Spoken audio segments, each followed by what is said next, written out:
Stephen Moffat!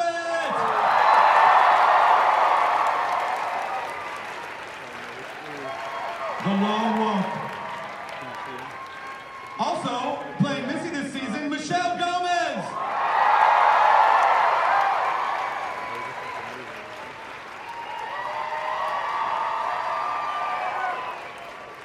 And a person by the name of Clara Oswald, Jenna Coleman!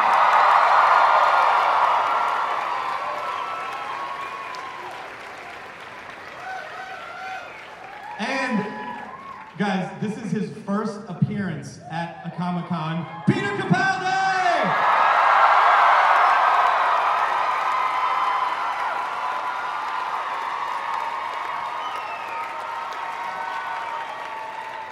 Over here, next to me. I didn't listen. This is, you guys, Doctor Who, here they are. This is your very first Comic-Con. You haven't been to one of these before. No, it's cosmic. How do you feel? There are about 7,000 people here who came out to see. You can't even see the back. I've never been in front of 7,000 people before in my life.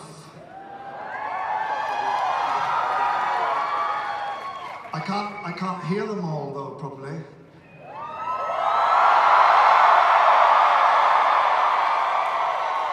I can't hear you at the back. All those years in pantomime. This is, Series 8 was amazing. I absolutely loved it. I loved the tonal shift in the show. You are phenomenal as the Doctor. I love that you're kind of cranky and intense, and you sort of don't know if he's a good guy or not. And did you and Steven talk about all that stuff going into the season? How did you arrive at this guy? I think he just saw those qualities in me. He just cast me that way. Is that true, Steven? But partly, it's partly maximising what you've got with the new Doctor. Yeah. And what I thought Peter could bring to it. But it's a lot, you know, the truth about this is, and no one ever quite believes me, but the difference in the way you write the Doctor isn't that great. It's what the actors bring to it that changes it. The changes in emphasis come from the actors. And you've kind of got to get out of the way of that and facilitate it a bit. And as you start to see what Peter's doing with it and can do with it, you start writing towards it. So it's more like that. On paper, the Doctors are surprisingly similar. It's what each of these brilliant actors bring to it. And how far into shooting do you start noticing, there's a quirk or there's something, and I think I kind of like what they're doing with this, so I'm going to sort of go in this direction with it. Like, how long does it take for you to go, this is the guy that we've arrived at? It's pretty quick, actually, because you're seeing it, and there's a sort of massive shock at the beginning because it's somebody else. Yeah. You know, those first rushes, which were for his first appearance in Deep Breath, when he pops out the TARDIS, that is the first thing that he shot, apart from the regeneration. And so you're very, very quickly seeing what, how it sounds, how it feels coming out of that new mouth. But in a way, you almost want to sort of blind yourself to what it is you're doing. You just start writing for that voice. Yeah. And Peter's a very, very distinct voice. And he's Scottish, which just is automatically better. And for some reason, easier for me, I don't know. And you just let him be Scottish this season. Well, we'd let him be English before. What difference is it? Yeah. It doesn't make any sense. I mean, why would he have an English accent, American accent, a Scottish accent? Why? Because a lot of places have the North. Not you, apparently. Not me, no. I didn't say I was good at it. People already knew who you were going into this, but did you feel the weight of Doctor Who immediately? I mean, has it been on like any other experience, any other show that you've worked on before? Well, it's the only show that I think is in my bones very deeply. It's the only show that I've followed since I was 6 years old. So although, I always think people have a very intimate relationship with the program Doctor Who, even though it now exists on this scale, which is huge and wonderful. It's the only show that I've ever been in that I really knew and loved, and even when I went and I did an episode with David Tanner. It was fantastic, and I was so excited to be there, and I thought that would be my only contribution, the only time that I would get to be in Doctor Who. And I remember turning up on the set and saying to him, David, where's the TARDIS? And he took me over to the police box at the corner, and I got quite teary. I thought, you're wow, like, someday. And no, I never thought that. I never thought that would be a direction that we'd be going in again with Doctor Who. So I was thrilled that Stephen did decide to go in that direction, and here I am. Yeah. Jenna, wonderful companion. I mean, it's even sort of... I even feel like it's weird to even use the term companion, because I feel like you kind of domed the Doctor this season a little bit. I mean, it wasn't... It felt like he was... There was some slapping, I feel, at some stage. It kind of felt like there were some episodes where it sort of feels like he's her companion right now. So, you know, coming from the previous seasons, did you guys figure out like, well, let's take a little bit of a turn with Clara. Let's kind of make her more this character? No, not really. I mean, we saw the school teacher side of Clara, and I think maybe like the Earthbound side of Clara, and then actually, I think a lot of last series was about them working each other out and working how this new dynamic is going to work, which is great actually, because we're mid-shooting at the moment, and in a way we've found our groove together, and I feel like they are on really equal kind of terms. They both help drive the TARDIS. Well, I help drive the TARDIS. Yeah, of course. I press a lot of buttons and Peter looks at me. And you stick your hands into that jelly psychic stuff. I try to. I get really overexcited, and then I just see Peter being very cool, just staring at me across the console, like, no. But this also, you know, you were managing a relationship this season, and so how did your relationship with Danny Pink, how did that factor in with your what is the relationship with you and the Doctor at this point? Now? Yeah. What we're filming right now? Yeah. Well, I mean, obviously you probably can't really say. In series 8, Stephen. in series 8, what was your guys' relationship? I think we were figuring it out. It was kind of quite experimental. It's kind of like getting to know your best friend all over again, and the rules are different, and the dynamic is totally different. So it was a case of it all being thrown up in the air and us exploring together and seeing how it falls, I suppose. Yeah. One of the questions, like over on Walking Dead, it's like, well, can you have a relationship in the zombie apocalypse? And it seems like, how hard is it to maintain a relationship when you are a companion to this man who snaps you up at a moment's notice? And how do you manage a personal life in that world? Well, she has a rule that she has to be dropped off like 30 seconds after she left the TARDIS. After she left, right. That was kind of a thing, because she doesn't actually live on the TARDIS. No. She's saying, I'll come and travel through all of time and space with you, but only if you'll drop me off 30 seconds after I've left, so, you know, I don't miss, like, maths class or something. Right. Why do you think she does it? I think she's a bit of a control freak, and I think she's trying to have both lives at once. Yeah, because she basically lied to Danny a couple times, like, oh, he says it's fine. No, it was like bending the truth. Got in a big tangle of lies last series, but this series, it's much more, she is headfirst in the TARDIS with the Doctor. Right. I want to talk to Michelle for a sec about a wonderful, I mean, you should be caught up by now if you're here, but Mistress, seeing the arc of her and seeing all the speculation from that first episode, and then seeing, oh, heaven, afterlife, weird, Missy, what was your approach to this character as we got crumbs of her throughout the season and then finally paying off? Well, luckily I never know why I'm saying what I'm saying, so it kind of helped to kind of arrive fresh and just trying to stay as present as I could on the day, and obviously the writing is all there for me. It's kind of one of the easiest jobs I've ever had, because it's just a thrill to turn up and be given this opportunity to be the master. It's still sort of a pinch me moment, really. So I just hope that, you know, as long as I knew my lines and I could turn up on the day, that some little bit of magic would happen. And it just, we're really lucky that the dynamic between the three of us was sort of instantly really seemed to work. So. Who do you think the master is, and what do you think she wants ultimately? I think he or she or it is everybody's idea of the kind of the best villain you could have. Maybe it's like it's kind of like the best friend that you love to hate, I suppose, in a way. And she gets to say all the stuff that we think, but we're not allowed to say.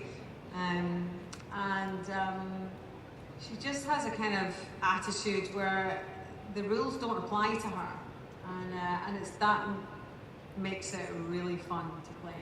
But there was a really nice moment at the end where it just seemed like she just wants her friend. Like, it just seemed to be about friendship. Where you would think, well, there are these two opposing forces and they're constantly at odds with each other, but at the end it just seemed like, no, I just, like, what happened to us? I mean, yeah, I think if you really break it down, it's like it's this great friendship that just went wrong, and we've all had them, and so it sort of seems to be like her life's purpose to kind of, chase after the Doctor and try and make him understand that, no, you started it, I'm right. So as long as you're not getting that, so. And you're also getting in the way of me trying to destroy the universe, which, But we've all been there. I really have to do, but the Doctor's just a bit of an irritant when it comes to that. Stephen, how do you define their relationship with the Doctor? Oh, they are friends. That's the terrifying thing. That's what's interesting, but they're not enemies at all. She isn't his arch enemy. The Master's always been the Doctor's best friend. It's just it's a friendship between a vegetarian and a hunter. That's just what it is. Now, if you were to talk to Missy right now, and indeed you just have, she would say, well, what do you mean? I kill people. Yeah. What do you think's in your bacon sandwich right now? Yeah. Right. I mean, so what? Yeah, Right. The Doctor's a bleeding heart liberal, and I like to kill people for fun. That doesn't mean we don't have a lovely time together. I mean, that's the difference right there. We both do the same thing. We both kill a lot of people. He feels bad about it. I don't. Right. She meant in character. Broadly speaking. How do you see it, Peter? How do you see their relationship? Doctor and Master. Yeah. I think she distresses him terribly. Yeah. I think he's pleased to see her. And I have to say, really, a lot of has been made of the gender change. But I think people should really applaud Michelle for coming into this role and embracing it and filling it so completely. Yeah. So yeah, I think he finds her, his heart kind of sinks. When someone walks into the room, and you go, I'm pleased to see you, and you go, oh, I remember, now I'm going to have to go through all this something really bad is going to happen now. I'm going to have to put up with all of this. Yeah. That's what it's like.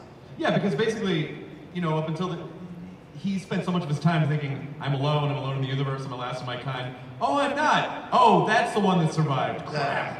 Yeah. Life is business as usual. But the idea, there seemed to be this. Scottish. That's Scottish philosophy. But this idea, where it seemed like they were trying to this season to show. Do you think the Doctor understands who he is? Do you think he's able to admit what he is? And do you agree with the assessment of a lot of the story going, no, you're a soldier. Like, you kill people. You're not, you may not be a good guy. No, I think the process of regeneration is one that's as much of a shock to the incumbent as it is to everyone else. So I think he doesn't know who he is. So he spends a lot of time scrambling around trying to find out what his character is, what his nature is. And obviously in season 8, I think he struggled a lot with the fact that he knew that he was compelled from within to pursue the greater good, which would often mean that he would leave wreckage in his path. And he would do that, but he wasn't comfortable with it. He didn't know that that was a good thing to do or to be. So he's a constantly growing character. I think he is not a soldier. He's a good guy. He'd rather that there was no violence. He'd rather there was peace. He'd rather sit in the car park at night looking at the stars, you know, than have to go out and blow up Daleks. I like blowing up Daleks. And I think he enjoys it as well once he gets going. But yeah, I don't think he sees him as... He's not a military figure. Right. He's a sort of bohemian slash philosopher slash rebel Time Lord. Great. Jenna, it seemed like Clara was sort of struggling with who he was this season a lot too. And it seemed like there was one particular episode where it seemed like, oh, they're gonna break up. Like there was a breakup episode, which genuinely made me sad at the top of the episode. We were like, well, this is our last, you know, because it felt very much like, oh, when you're in a relationship, you have one more time and maybe this is it. Yeah. Did she really believe that was gonna be it?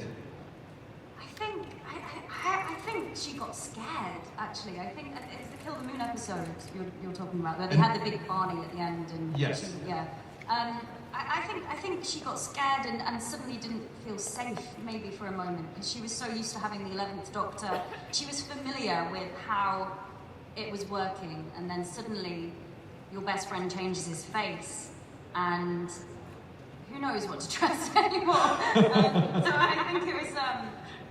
it was just getting to know each other all over again. Getting to know somebody who, you described it to me as, imagine going in to see someone who's had an operation, who looks different, and you go to see them, and it's like changing all the rules, basically. Yeah.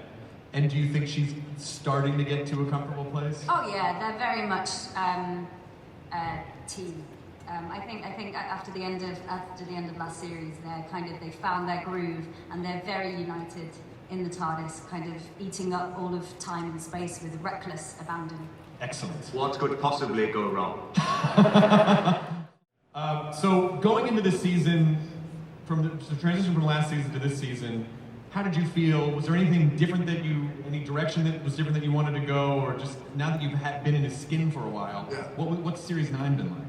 It's been a gas, you know, it's just been so much fun. I think it's great feeling that, you know, the writers all know me now and sort of want to write for me.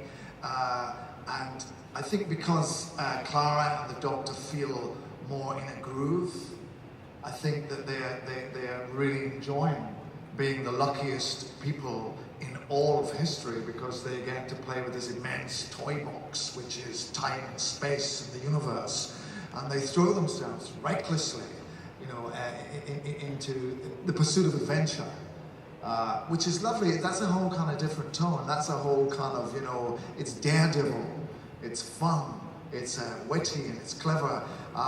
We also have men in rubber suits pretending to be monsters, which is one of the great things about Doctor Who. You will always have, there's a B-movie element that still survives, along with the philosophical Freudian element. Yes, but the effects did get a lot better. The original... The effects are fabulous, but I mean, I think one of the great, you know, one of my most, people say, what was it like? When did you first feel like Doctor Who? I think it was when they threw a rubber spider in my face and said, fight it. And I said, doesn't it work? Where's the operator? They said, there is no operator, it's just a big rubber spider. Fight it.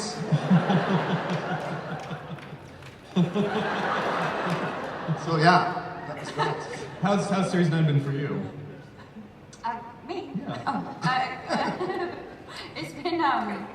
it's been good. It's been this kind of a freedom, I think, to us both being in our glory years, and it's kind of really adrenaline fueled and all about living in the moment and pushing the adventure right up to the edge. And obviously, with that comes quite extraordinary danger. But it's just been very fun. Do you think she's running at all from, I mean, you know, she suffered a pretty great tragedy at the end of last season. I think so. I think it's a change of perspective. and a change of, the idea that life is short and I want to live it and feel alive and eat up time and space and hang out with my best mate in the TARDIS, and I think that's all she wants. Yeah, I mean, it's just the idea that you could do that and still be a teacher, have been a teacher at the same time. I mean, do you think a companion could ever have a normal life again once their lives have been touched in that way? She's a multitasker, I think. But I think that's part of the problem is that once you've kind of eked open and opened that cupboard and seen all of time and space, how do you go back? How do you go back to living on Earth and living a normal life? I think I think it becomes addictive, and I think that's probably part of the problem. Yeah. For you, Michelle, at the end of last week, we saw you vanish. You seemed sad. Not that the plan didn't work so much as just like, oh, I guess I don't get to have my friend after all. So what type of renewed energy do you feel like is taking you into Series 9? Like, where is she going to be coming from now? She has to come at it from a different angle,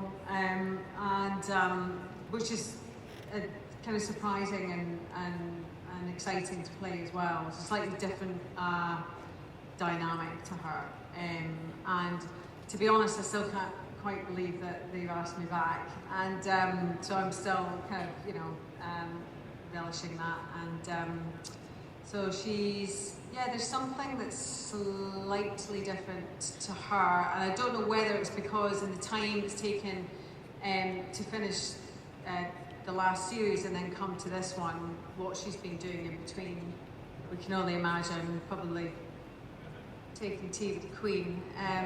She does quite like tea, so I don't know, you just wait and see, it's all very good. Am I crazy for thinking that it feels like with this Doctor, he just lets anyone on like there were so many different people where it was just like, sure, come on, I'm a time traveler, time and space, whatever. It was like I feel like in previous seasons they were trying to guard that a little more. And they're like, doors open, come in, let's all. You go to school here, get in here, come on, we'll take you to the. I mean, it seemed like there was much more of an open door policy with the TARDIS in Series 8. Well, Peter's got such a friendly face. I wasn't particularly aware of it. I think the Doctor's got more relaxed. I mean, in the old series, at the beginning, he was very, very strict about who got on board the TARDIS. Yeah, it's true, but for quite a long while now, he's just basically saying, yes, it's bigger on the inside, get over it. It's fantastic story. Yeah. I mean, if you think about it, and I used to think about this when I was a kid watching the show, and I bet I'm not the only one. I used to wonder why the Doctor didn't more often use that as a, no, I really am an alien from outer space. You don't believe me? Okay, look at that. That's an alien from outer space, isn't it? Okay, it's bigger on the inside. Why didn't he ever do that, is what I always used to wonder when I was a kid. Yeah. I see it was only me. My mum was right, I should have got a girlfriend instead. Applause for my imaginary girlfriend. Virginity kept me pure. Peter, do you feel like, do you think he's becoming gentler? Do you feel like it's passion, or do you feel like, I mean, do you think he's a super nice guy? Do I think he's a nice guy? Yeah, because he comes off kind of abrasive sometimes to people, and he's fabulous. He's a wonderful guy. He's a guy you really want to hang around with. He's incredible. He's a laugh. He's great looking. He's terrifically lithe for his age. Yeah. I think he's, we sort of live in a world where everybody's supposed to be everybody's so easy, everything's so accessible. So, the Doctor's mysterious. He's a Time Lord, he's not a guy. He's a special creature. I don't even know whether he even has a corporeal being. He may present this to everyone, but he may exist in a totally different plane. So he's not a guy. But if he was a guy, he'd have my face and he'd be really nice. Clara helps him out this year with the social situations. Yes. Clara teaches him how to interact with humans a little bit more this season. Yes. So he knows the right things to say in the right situations. What do you think he thinks when he's with a human one-on-one? Like, what is he thinking? Is he thinking, oh, and they're interesting, they're like adorable pets? Or do you think he feels like they're on the same level in some way? Or I think he thinks Do I look bored? My first instinct then was, hurry up. Yeah. But it's great this year because actually Clara does help him with his social skills. Tries to make him more of a welcome party guest. You know what kind of a, you know, it's amazing. You know, look, I think with the, you know, with the Doctor I play, with regard back to kind of TARDIS question, I always felt he was the kind of guy who would say, you know, you walk through these doors, this is bigger on the inside, you come with me, and the whole of time and space will be available to you. Come with me. And if you blink and you don't go, yeah, he's gone. Right. He doesn't wait for you. You know, if you don't want to come, you know, get on with your own life.